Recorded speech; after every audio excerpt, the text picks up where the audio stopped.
Bienvenue sur le podcast Aécriture. Je suis Isa, créatrice du compte Instagram Aécriture et du site internet aécriture.fr, plateforme d'accompagnement en écriture. Dans ces épisodes, on se parle méthode d'écriture, quotidien d'auteur, blocage et réussite. Mon but ? Vous rassurer, vous donner mes tips et vous booster à finir votre roman. Alors, si comme moi, vous êtes passionné d'écriture, installez-vous et on est parti. Hello ! Bienvenue dans ce nouvel épisode du podcast à écriture. J'espère que vous allez bien et que vous avancez dans votre projet de roman. Si c'est le cas, que vous approchez de la fin ou que vous en êtes carrément à l'élaboration de votre dossier de soumission, le sujet du jour va sans aucun doute vous intéresser. Pour ceux qui s'y seraient déjà essayés, vous serez sans doute d'accord avec moi. En tant qu'auteur, il est particulièrement difficile de pitcher son roman.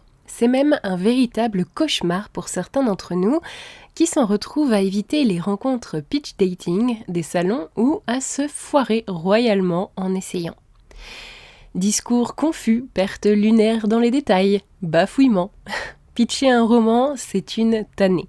Personnellement, rien que le dossier de soumission me semblait une montagne, tant j'avais du mal à synthétiser mon histoire, mais le pitch, c'est pire que tout.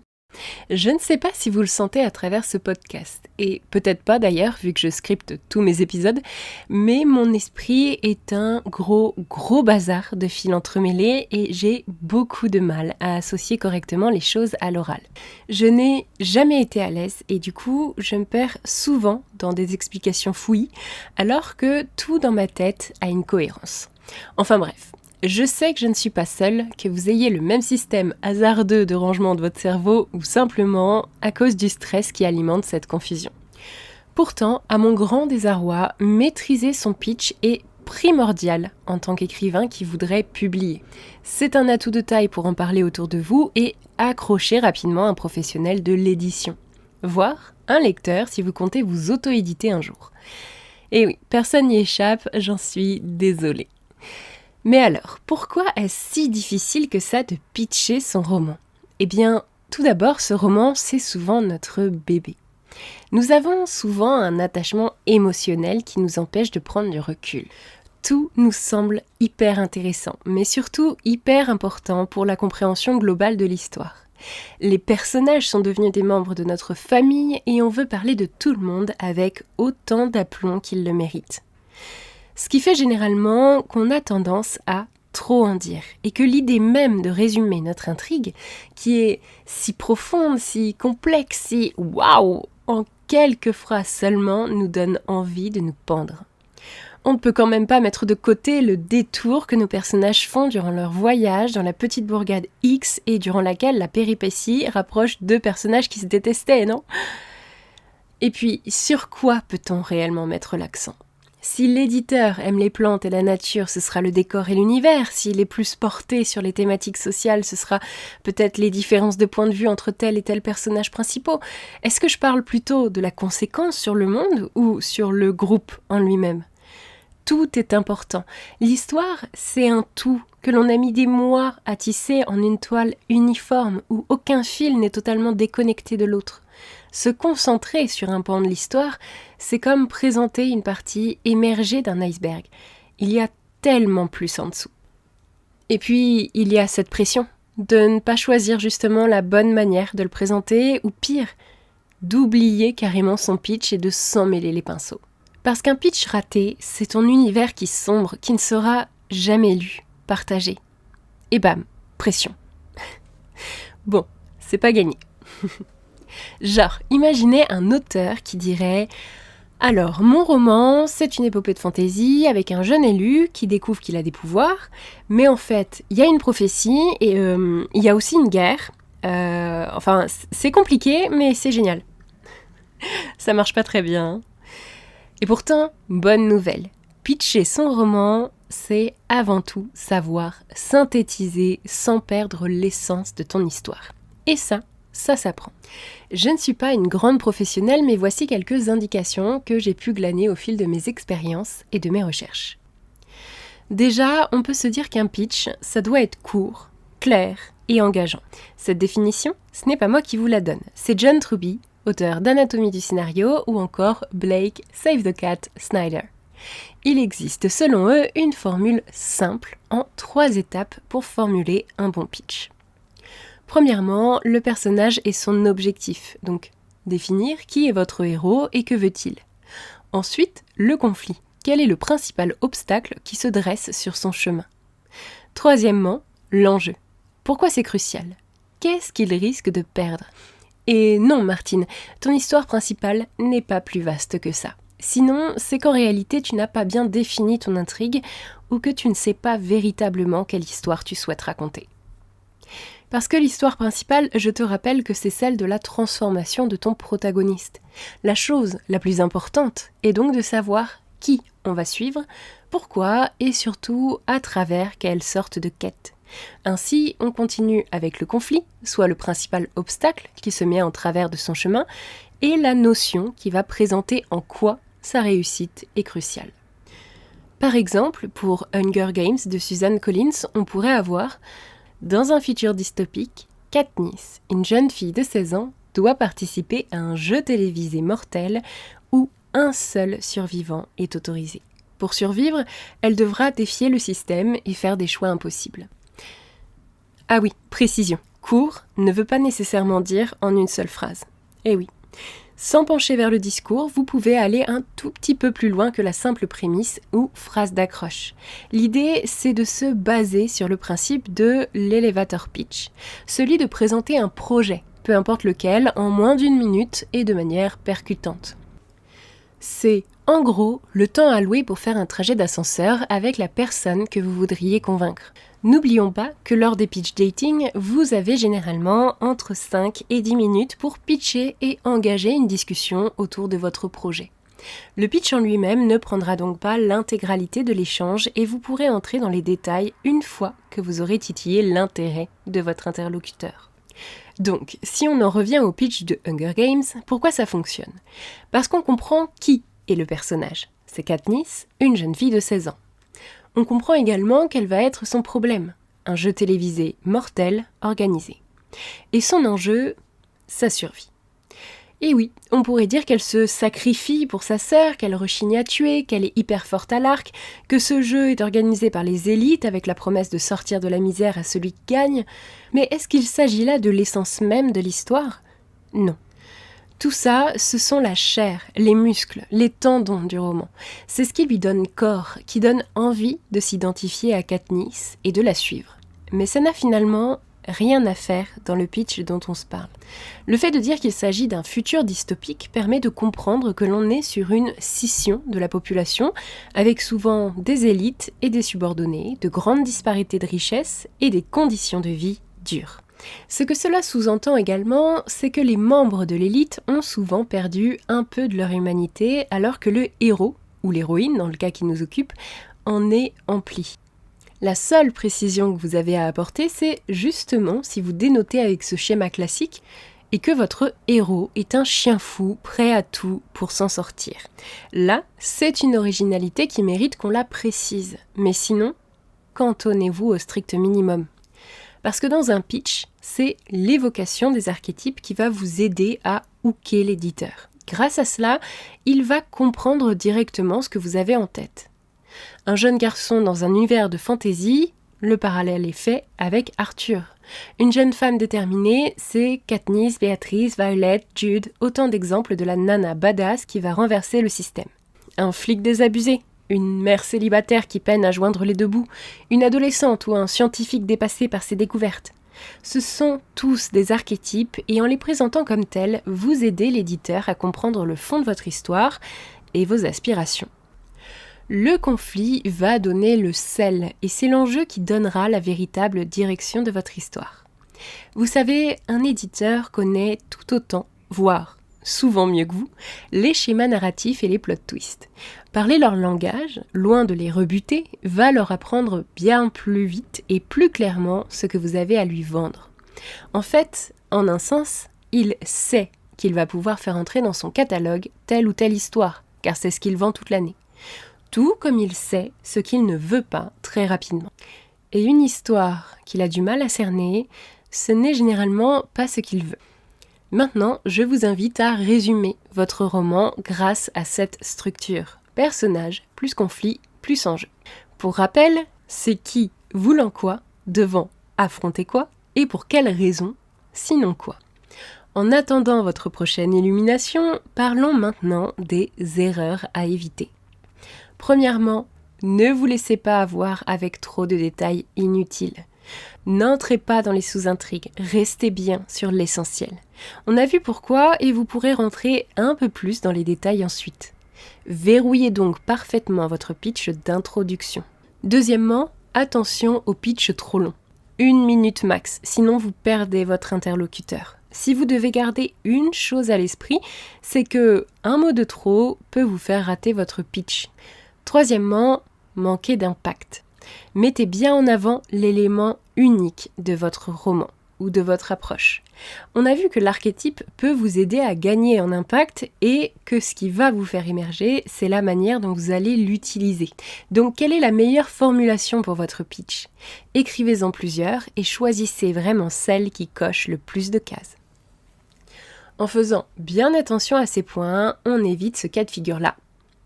Alors, c'est une histoire qui se passe dans un univers où il y a 5 royaumes en guerre. Et enfin, avant ça, il y a une prophétie. Bon, en fait, non, c'est un peu plus compliqué que ça. Évitons ça.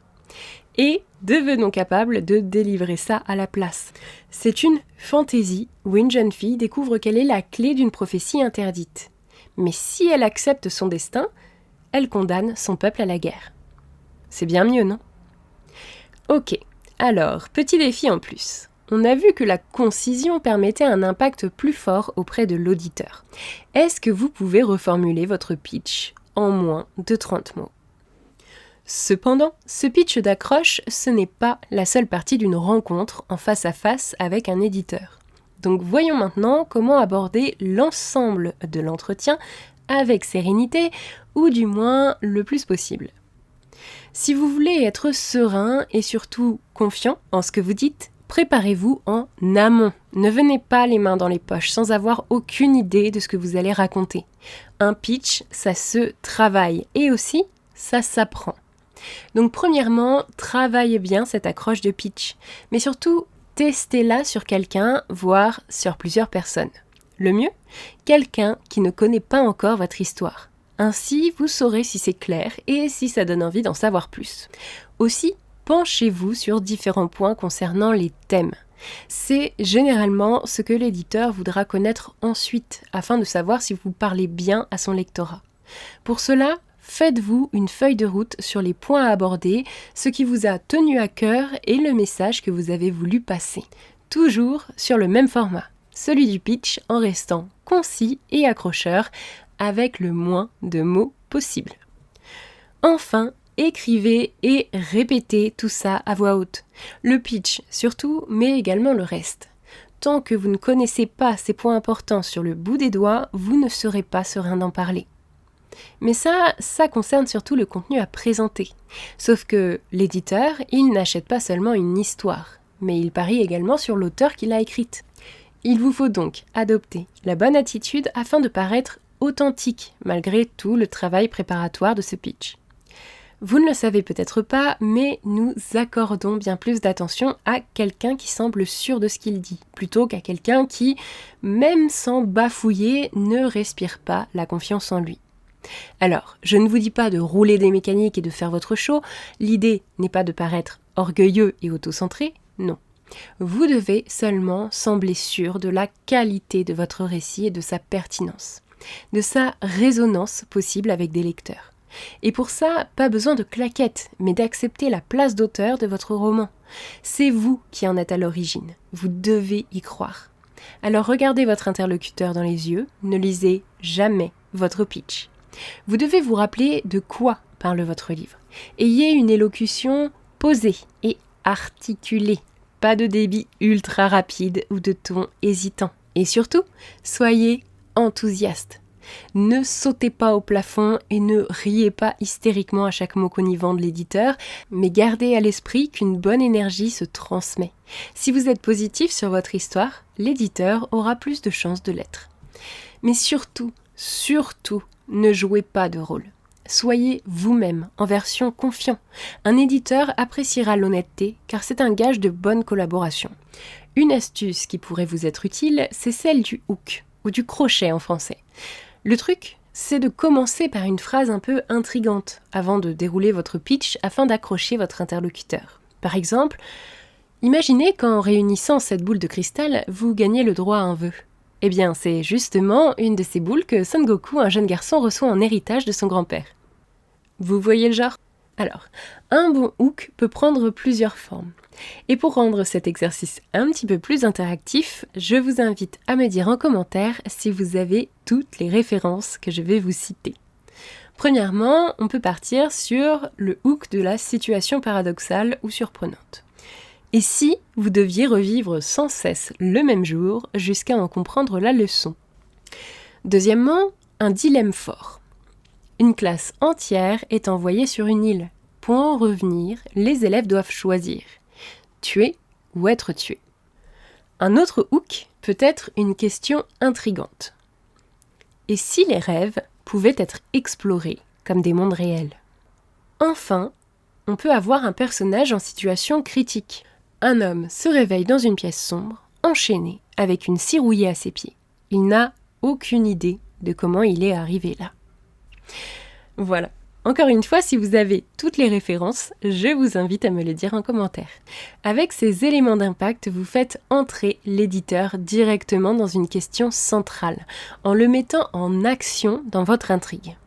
C'est un peu comme lui poser la question « Et vous, vous feriez quoi ?» tout en exposant ce que votre histoire va être. En gros, ça l'accroche en le mettant d'emblée dans l'ambiance. Un hook, ça peut être une phrase à lancer avant votre pitch, mais je vous invite aussi à penser votre pitch directement avec ce hook. Ça va vous permettre de comprendre l'élément principal de votre ambiance, de votre question narrative et d'en faire une véritable force. Enfin, si vous êtes un tant soit peu comme moi, vous allez tout de même appréhender les imprévus et ressentir du stress, même en connaissant votre pitch sur le bout des doigts. La rencontre avec un éditeur, ça peut être la rencontre d'une vie, et il est normal d'en ressentir de la pression. Mais cette pression, il ne faut pas la subir. Déjà, placez-vous plutôt dans l'optique de faire découvrir votre histoire à un lecteur potentiel. Après tout, l'éditeur sera en quelque sorte votre premier lecteur véritable. Oui, parce que même si vous avez eu des bêta-lecteurs ou que vous avez publié sur une plateforme, l'éditeur sera sans doute la première personne à lire votre roman réellement fini, dans sa version imprimée et publiée. Donc, percevez-le comme quelqu'un qui cherche une agréable lecture. Cela vous aidera à alléger un peu le poids de son regard. Parce que vous savez, il est éditeur, oui, mais vous êtes auteur. Et si vous avez fait correctement votre travail jusque-là, vous allez parler entre professionnels, pas passer un oral du bac de français. Le but de cette rencontre est bien sûr de lui donner envie de travailler avec vous sur votre livre et de lui donner confiance en votre projet, mais n'oubliez pas que vous aussi, vous avez le droit de ne pas l'apprécier, que vous aussi, vous avez le droit de ressortir de cet entretien en vous disant « il ne m'a pas convaincu ». Pour beaucoup, c'est difficile à entendre, tant notre envie de voir notre livre en librairie est grand. Mais vous n'avez pas à vous sentir redevable ou inférieur à votre éditeur. C'est une chance de se faire éditer, oui, mais ça doit se faire dans les bonnes conditions, en juste terme avec l'éditeur et dans le respect de l'un et l'autre. Alors, respirez. Prenez votre temps et abordez l'échange comme une discussion autour d'un café. Vous n'avez pas besoin de tout dire en une phrase, ne vous pressez pas, mettez l'accent sur les points qui vont le séduire. Ce qui m'amène également à vous rappeler que vous ne devez pas lui parler de votre livre comme un auteur en parlerait, mais avec les mots qui vont indiquer à l'éditeur que vous comprenez ses attentes. Vous écrivez pour des lecteurs. Lui, il s'adresse à une cible. Vous partagez une aventure ou une réflexion. Lui, il offre une vision et une promesse. Alors mettez-vous bien dans ses chaussures et comprenez bien que votre livre, une fois paru, devient un produit sur le marché. Accepter ce fait et jouer le jeu, c'est se donner une chance d'être édité. Aussi, préparez-vous aux questions fréquentes du type « Pourquoi as-tu écrit cette histoire ? En quoi est-elle originale ? Ou qu'est-ce qui la rend unique ? Pourquoi toi et pas un autre ?» dans le podcast Bookmakers d'Arte Radio, Bayon racontait une anecdote qui m'a marquée. Je vous invite à aller écouter les épisodes, mais en gros, au début de sa carrière, il peinait à se faire éditer et Jérôme Lindon, éditeur des éditions de Minuit à l'époque, lui demande pourquoi il devrait publier son texte. Bayon, ne trouvant pas de réponse, Jérôme Lindon lui dit « Si vous ne voyez aucune valeur à votre livre, pourquoi voudriez-vous que je le publie ?» Et la vérité, elle est là. Si vous, l'auteur, ne trouvez aucune raison à la publication, de bénéfice intrinsèque au livre, ou n'êtes pas convaincu de la valeur de votre ouvrage, comment persuader quelqu'un de le publier ? Ou de lui accorder, à minima, le temps d'une lecture ? C'est pour ça qu'il faut trouver le courage de croire en son histoire. La fausse modestie ne vous apportera rien, et le dénigrement, le rabaissement, même minime de votre œuvre, par souci de ne pas paraître pédant, vous desservira à coup sûr. Enfin, ne vous découragez pas. Parce que même avec le meilleur pitch du monde, un éditeur peut ne pas accrocher à votre roman, et ce pour différentes raisons. Ça ne signifie pas que vous n'éditerez jamais ou que votre histoire est mauvaise, seulement que ce n'était pas le bon moment ni le bon éditeur. Bon, cet épisode dure déjà depuis un moment, alors il est temps de faire le point sur ce que l'on s'est dit. Premièrement, pitcher son roman est difficile car nous avons du mal à synthétiser. Ça demande donc un vrai travail en amont pour parvenir à un pitch accrocheur. Deuxièmement, un bon pitch suit une structure simple. Personnage, plus conflit, plus enjeu. Troisièmement, évitez les erreurs classiques et entraînez-vous à être clair et impactant. Quatrièmement, face à un éditeur, misez sur la confiance, l'enthousiasme et une préparation solide. Maintenant, essayez donc de préparer votre pitch en suivant la méthode d'aujourd'hui et n'hésitez pas à me dire ce que vous en avez pensé en message sur Insta. Si vous êtes toujours avec moi, je vous remercie de m'avoir écouté et si cet épisode vous a appris quelque chose, je vous invite à le partager. Comme toujours, abonnez-vous si ce n'est pas déjà fait et n'hésitez pas à laisser une note sur votre application d'écoute préférée. Sur ce, on se retrouve mercredi pour un prochain épisode. D'ici là, je vous souhaite une très agréable semaine. C'était Isa d'Aécriture, amour sur vous et écrivez bien.